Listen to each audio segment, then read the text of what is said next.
Let's start with the president's meeting with congressional leadership today. David Axelrod joins us after a long solstice, senior advisor to President Obama. Thank you, David. It's good to have you back. I guess the big question is, how does he deal with the Republicans, get somewhere in the middle politically, and not lose the support he needs from the progressive left? Look, I think the most important thing to do right now is to do the things the American people expect and want us to do. And one is to make sure that they don't wake up on January 1st with a very large tax increase, because the Bush-era tax cuts were scheduled to expire at that time. And I think there's a great sense of urgency on the part of the president. I think that urgency is shared on the part of the Republicans to make sure that that doesn't happen. And so, you know, I think the greatest, I heard you say before, what is his leverage? The greatest leverage in politics, Chris, as you know, you're an old practitioner of it, is public opinion.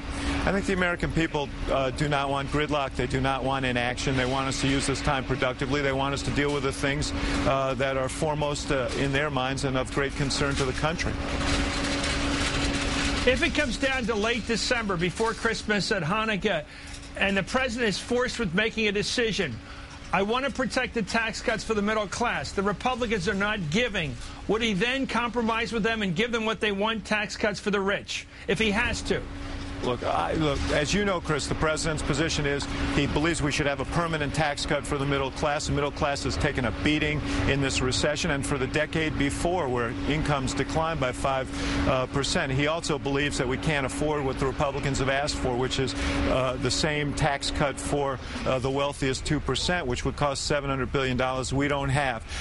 Those are the parameters that he's set. Now, I'm not going to negotiate with you here. What I heard in that room today was some good back and forth, really constructive, not rhetorical, but good constructive back and forth on that issue. Each leader and the president have designated high-level representatives to talk this through, and you know, I'm hopeful that there'll be action.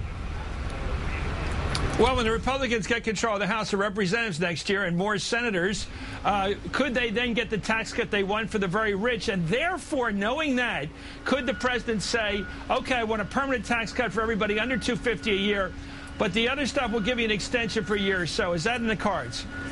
Like I said, Chris, I'm not going to go through all the options. I think that I gave you the parameters, and within those parameters, we want to sit down and talk. Well, let's talk about the president's must list. Does he have a must list? For example, DADT repeal. Does he have a must list in terms of beating John Kyle and getting a vote in the Senate on New Start? Are those musts that he has to achieve in his heart before Christmas?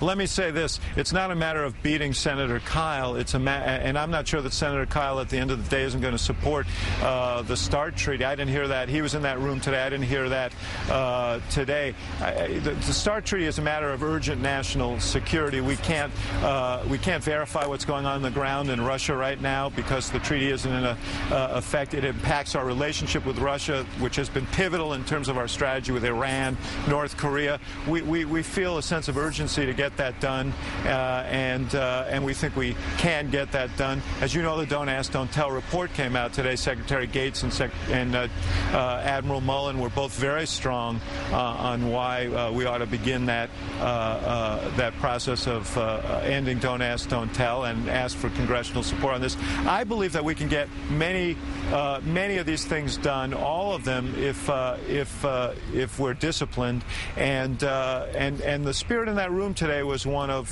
cooperation. It was one, I think there was a recognition that people are going to be frustrated if all they see is political posturing and an unwillingness to get things done in these next few weeks. Let's talk about the DADT. The report came out positively for those who want to see open service, and I think you know that as well as I.